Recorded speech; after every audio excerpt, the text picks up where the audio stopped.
الله وبركاته. الحمد لله رب العالمين والعاقبة للمتقين ولا عدوان إلا على الظالمين. صلى الله على نبينا محمد وعلى آله وأصحابه أجمعين.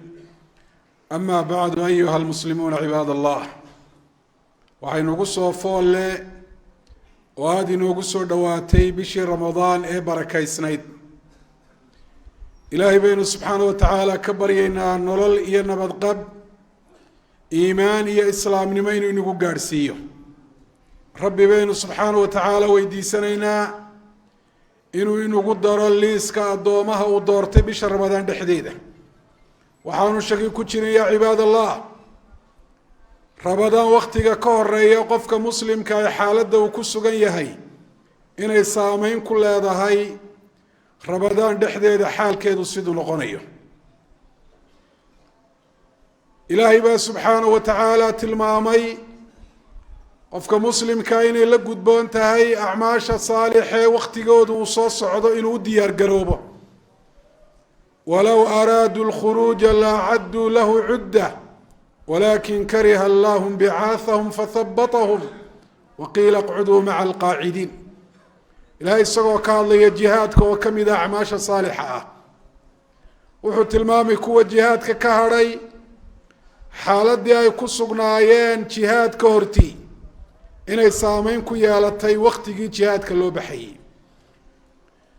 niyadooda iyo go-aankooda, doonistooda hadday dooni lahaayeen jihaadka inay u baxaan oo niyo ay la iman lahaayeen wanaagsan iyo go-aan fiican, waa u diyaar garoobi lahaayeen. laakiin marka hore ayaanay niyo ka ahayn, go-aanna aanay u lahayn inay jihaadaan. ilaahayna subxaana wa tacaala addoomaha quluubtooda waa og yahay. ilaahay waafajintiisuna waxa ay ku xidhan tahay marba waxa ilaahay addoomaha uu ku ogaado. walow calima allahu fiihim khayra la asmacahum.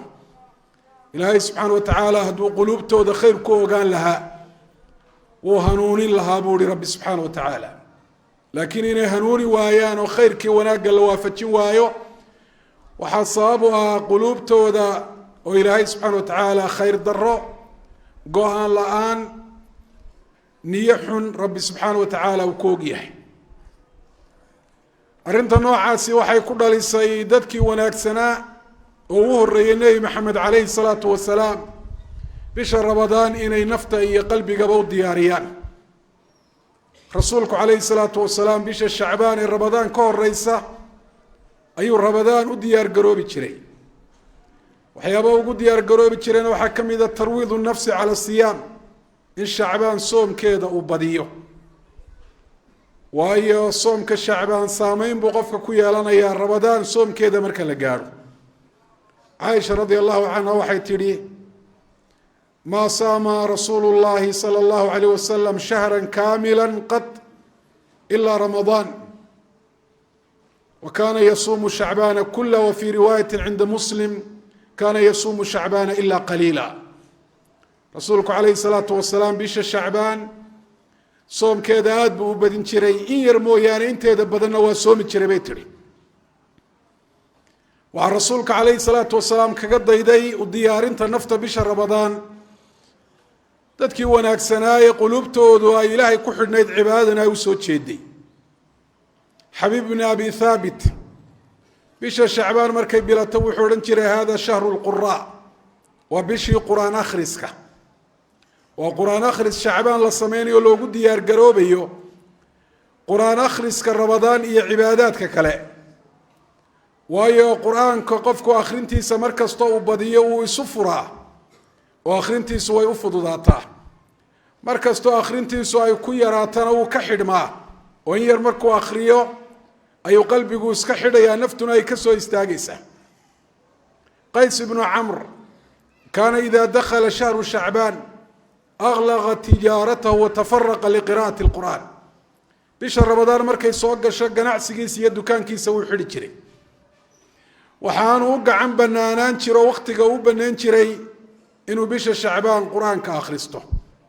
hadalladiisana waxaa ka mid ahaa طuubى liman aslaxa nafsahu qabla ramadaan alla wanaag badanaa qofka naftiisa hagaajiye ramadaan intaanay usoo gelin qofka naftiisa hagaajiye intaanay ramadaan usoo gelin kuwa guulaysta bisha ramadaan ee khaniimaysta ayuu ka mid noqonaya abu bakr albalkhi raximah llahu tacaala isaguna wuxuu odhan jiray shahru rajab wa shahru zarc wa shahru shacbaan shahru saqyi zarc wa shahru ramadaan shahru xasaadi zarc bisha rajab waa bisha wax la beerto bisha shacbaanna wixii la beertay baa la waraabiyaa ramadaanna wixii la beertay rajab ee shacbaan la waraabiyey ayaa la goosta waxaa kaloo odhan jiray shahru rajab shahru riix bisha rajab waa dabaysha roobka ka soo horeysa wa shahru shacbaan shahru lghaym bisha shacbaanna waa bisha daruurta wa shahru ramadaan shahru lmatar bisha ramadaanna waa bisha roobka uu do-o iyo raxmaadka ilaahay faman lam yazrac fi rajab walam yasqi fi shacbaan famaada casaahu an yaxsida fi ramadaan qofka aan rajab waxba beeran shacbaanna wuxuu beertay aan waraabin ramadaan muxuu goosanayaa wuxuu goosanayaa ma jiraan waayo waxba ma beerina muxuu goostaa ayuha almuslimuuna cibaad allah taas waxay nagu baraarujinaysaa bisha ramadaan inaynu u diyaar garowno si ilaahay subxaana wa tacaala uu inoo waafajiyo ka faa'iidaysiga iyo ka qaniimaysiga bisha ramadaan iyo usahay qaadashada aakhiro waxyaabaha ay tahay qofka muslimka ahi bisha ramadaan inuu ugu diyaar garoobo waxaa kow ka ah altakhafufu min aldunuub waltawbatu ila allahi subxaana wa tacaala dembiyada iyo culayskooda inuu iska dejiyo oo ilaahay subxaana wa tacaala si dhaba ugu toobad keeno ilaahay baa addoomaha toobadkeenka wakhti walba ugu baaqay watuubuu ila allahi jamiican ayuha almu'minuuna lacalakum tuflixuun ilaahay u toobad keena muuminiinay si aad u liibaantaan adduuniya aakhiraba aad u guulaysataan qofka muslimkaahi waa inuu naftiisa xisaabiyo oo eego xaaladda ay ku sugan tahay maxay ka gaabisay xuquuqdii ilaahay iyo tii khalqiga maxay samaysay oo ay baashirtay dembiye iyo macaasi iyo jaraa'im ilaahay subxaana wa tacaala aanu ogolayn xisaabintaa dabadeedna waa inuu ilaahay u toobad keeno towba saadiqa oo dembiyadaasi uu iska rido waayo dembiga ciqaabkiisa waxaa ka mid a addoonka ilaahay subxaana wa tacaala inaanu waafajin طaacaadka iyo acmaasha saalixa ah ibn اlqayim raximah llahu tacaala fi ljawaabi اlkaafi wuxuu yihi ciqaabyada u daran ee macsiyadu ay leedahay iyo dembiyadu waxaa ka mid a xirmaanu اlcabdi min aلطaaca addoonka in laga hor istaago oo laga dhigo mid ka qada طaacaadka dembiyadu qalbiga ayay wasakheeyaan dembiyadu qofka qalbigiisa culays bay saaraan towfiiqda ayay ka qaadaan dembiyadu waxay sababaan addoonka cibaadadu inay u dhadhami weydo alxasanu lbasriyu raximah llahu tacaala waxaa la weydiiyey hal yajidu ladat alcibaada man yacmalu bilmacsiya cibaado dhadhankeeda ma helayaa qof macsiyo samaynaya qaala walaa man hama biha iska dhaaf ka samaynaye ka macaasida ku hamiyaya ee ku fikiraya inuu sameeyo mustaqbalkii wakhtiga soo socda ayaanay cibaadadu u dhadhamahayn haddii ramadaan ay kuu soo gasho iyadoo dembiyo ay culaysiyeen qalbigaaga iyo xubnahaaga kale cibaadaadka ramadaan way kugu adkaanayaan cibaadada dhadhankeeda iyo macaankeeda iyo khushuucdeedana heli maysid taasina waxay sababaysaa xataa faralkii soomku hadduu kaa dhaco inaanad la iman bisha ramadaan dadaalkii aad ku qaniimaysan lahayd aakhirana aada ugu diyaargaroobi lahayd ayuha almuslimuuna cibaad allah waxay tahay bisha ramadaan nafta inaynu ugu diyaarinno inaynu ilaahay ka barino inuu ina gaadhsiiyo marka ilaahay subxaana wa tacaala ina gaadhsiiyana inuu ina waafajiyo inaynu bishaasi ka qaniimaysanno o aynu ka faa'iidaysanno ilaahay subxaana wa tacaala haddaynu sidaa yeello oo ducada uu inoo aqbalo waxaynu ka mid noqonaynaa min alraabixiina fi shahri ramadaan bisha ramadaan kuwa guulaysta ee macaasha ayaynu ka mid noqonaynaa waa in bisha ramadaan soo gelisteeda aada ku faraxdo haddaad tahay qof muumina oo rumaysan waxa ilaahay uu ka sheegay iyo wuxuu rasuulku calayhi salaatu wasalaam uu ka tilmaamay وإن إلهي سبحانه وتعالى أضغم هذا نقضه إنه إلهي كقارسيي بشهر رمضان رسولك عليه الصلاة والسلام رمضان وكو بشاري سنشري صحابتي سروا وكو بشارين شري إمام أحمد وحكوري مسند كيسة إن مركي رمضان بلا رسولك عليه الصلاة والسلام ورنشري هذا رمضان قد جاءكم شهر مبارك فيه تفتح أبواب الجنان وتغلق أبواب الجحيم وتغل فيه الشياطين فيه ليلة خير من 1000 شهر من حرم خيرها فقد حرم وتابشي رمضان دين صوق الشيء وبالخير إيا بركة إيا فائدة بدن وبالفراء البابدة تشند لنا حدا البابدة النارتا شياطين تانا الله حرحره وحاكو جيرا هبين كخير بدن كم بلوت قف هبين كخير كيسا كقدا وقف إلهي أنو خير الدمعين رباهان من خير ودن كقدا وينبورن جيرا رسولك عليه الصلاة والسلام ونعمة وين رمضان إنه لكو سو قادو وحادو الدريمية dadka geeriyooday waxay aad u jeclaan lahayn in adduunyada lagu soo celiyo oo Ramadaan ay ugu soo gasho oo Ramadaan ay ka faa'iideystaan oo ay ka sahay qaataan ayuha almuslimuuna cibaadallah waxa la gudbo qofka muslimka intaanu Ramadaan gaarin inuu la yimaado azmi jaazima iyo niyya saadiqa go'aan iyo niyya runa oo go'aansanaya bisha Ramadaan inuu guntiga dhiisha iskaga dhigo waqtigiisa u badanna uu ku bixiyo cibaado iyo waxa Ilaahay subhanahu wa ta'ala uu jecel yahay oo sahay fiican oo ku farxo yawm al-qiyaamah bisha Ramadaan uu ka qaato go'aanku waa halka camalku uu ka xidhmaa uu ka guntamo ولهذا نبينا wuxuu ku ducaysan jiray in Ilaahay subhanahu wa ta'ala camalka wanaagsan uu ku sugo go'aanna Ilaahay inuu u yeelo sida Imaam Ahmed wariye waxa ducadiisa kamid ahaa اللهم إني أسألك الثبات في الأمر والعزيمة على الرشد إلى وحن كويدي سنة يا الدين تي خير كينا نقصنا هذا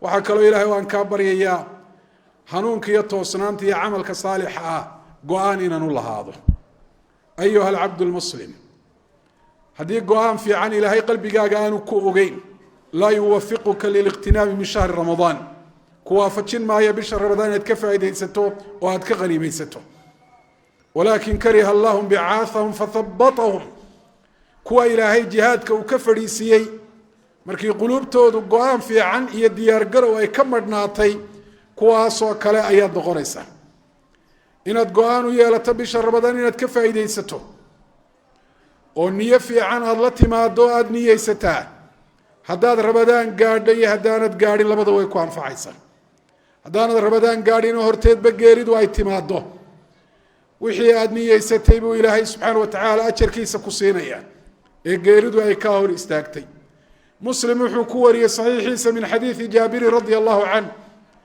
إنه النبي عليه الصلاة والسلام صحابة كوري يقول جهاد بحي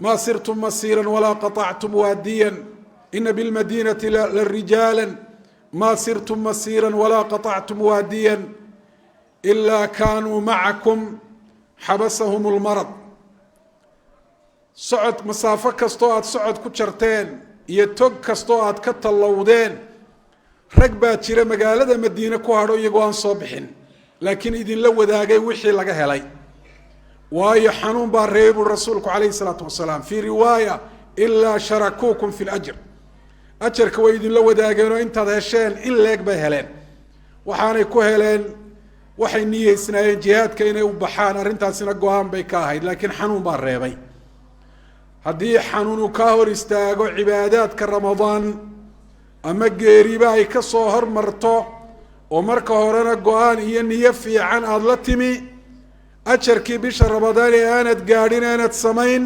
ayuu Ilaahay kugu qorayaa biniyatika saadiqa niyadaadaasi runta ee wanaagsan haddii kalena waxaad noqonaysaa ajarkii Ramadaan mid ka qada faa'iido labaad ay leedahay inaad niyo fiican la timaado niyeysato Ramadaan inaad ka mid noqoto min cibaadillaahi saalihiin arraabihiin oo go'aan fiican aad la timaado faa'iido labaad ay leedahay arintaas waxay ku fududaynaysaa acmaasha saalixa oo nebigu calayhi salaatu wasalaam wuxu uhi inama alacmaalu biاnniyaat wa inama likuli imri'in maa nawa. qof waliba wuxuu niyoodu ilaahay subxaana wa tacaala u xaqiijinaya. aqulu qawlii hada waastaqfir اllaha liya walakum. alxamdu lilahi rabi اlcaalamiin wاlcaaqibaة lilmuttaqiina wla cudwana ila clى الظaalimiin. slى allahu عlى nabiyina muxamadi wعlى alihi وaصxaabihi ajmaciin. ama bacdu ayuha almuslimuuna cibaad allah.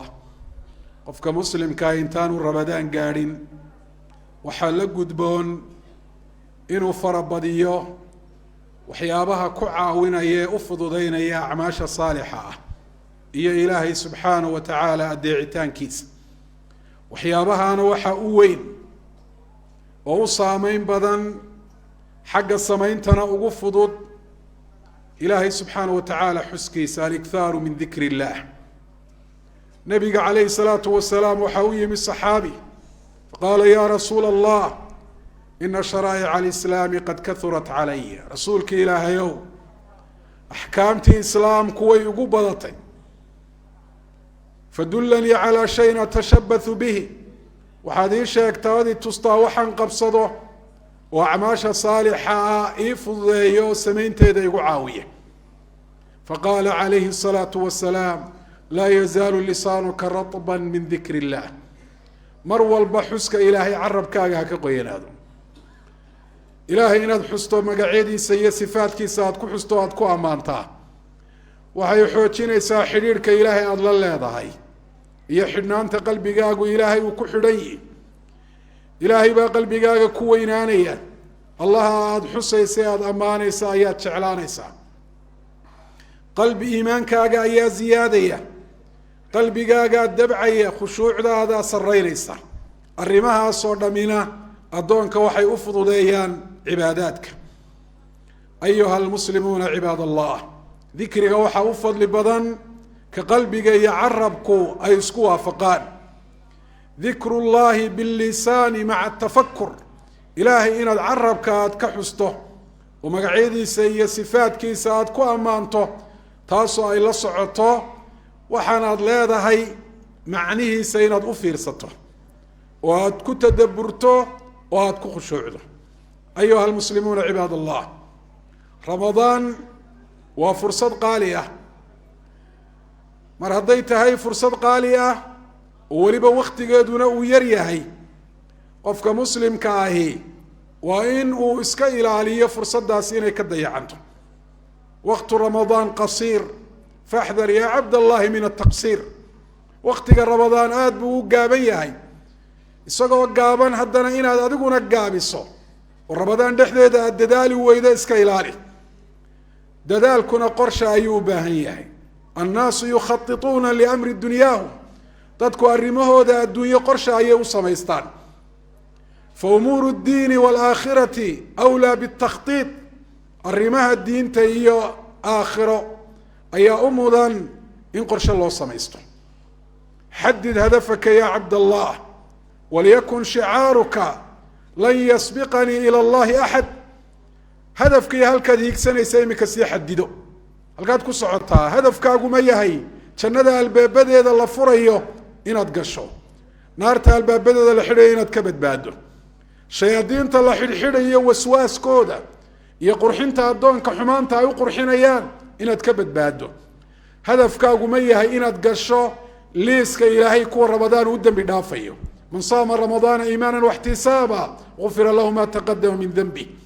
hadafkaagu ma yahay inaad ka mid noqoto kuwa ilaahay subxaanaه wa tacaala naarta uu ka xoreynayo. habeen kastoo ramadaana ilaahay addoomihiisa qaar ka miduu naarta ka xoreeya. faida kaana hada hadafuka ya cabd allah fakhaطiط lahu. hadduu hadafkaagu kaa yahay waa inaad qorshahaad u samaysato. qorshahaagu waa maxay? soomka maxaa kaaga qorshaysan? inaad sidee u soomta ayaad doonaysaa. inuu soomkaagu noocee noqdo. farallada ilaahay ilaalintooda fii ramadaan maxaa kaaga qorshaysan? sunnayaasha maxaa kaaga qorshaysan? haddii ay tahay sadaqad aada la baxdo iyo hadday tahay salaatu leyl sida taraawiixdii oo kale iyo tahajudka. qiraa'at alqur'aan maxaa hadda kaaga qorshaysan? hadda wixii aada sii qorshaysato ee aada go-aansato ayuu ilaahay subxaana wa tacaala eed niyeysatuu ilaahay ramadaan kuu kaalmaynaya oo rabbi subxaana wa tacaala uu kuu fududaynaya.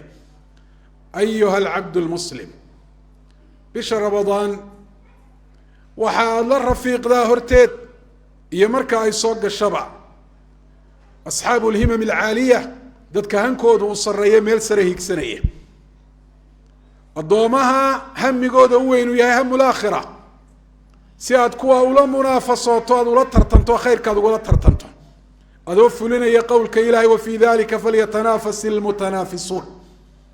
ilaahay baana subxaana wa tacaala sidaa ina amray, wattabic sabiila man anaaba ilay, waxaad raacdaa waddada ay mareen kuwa xaggayga usoo noqday ee dembiyada intay ka toobad keeneen towbadda dabadeedna acmaal saalixo hore aanay u samayn jirin la soo dariyey. ilahay wuxu uhi wakunuu maca asaadiqiin, addoomaha ilaahay runsheeggaa macooda ahaada, aladiina yasduquuna maca rabbihim wayasduquuna maca anfusihim, addoomaha ilaahay subxaana wa tacaala run kula dhaqmaya, naftoodana run kula dhaqmaya.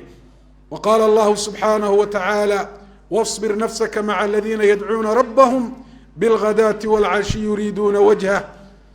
naftaada waxaad ku sabir siisaa inaad la joogto kuwa ilaahay caabudaya ee rabbi subxaanahu wa tacaala xusaya ee baryaya gelinka hore iyo gelinka dambe.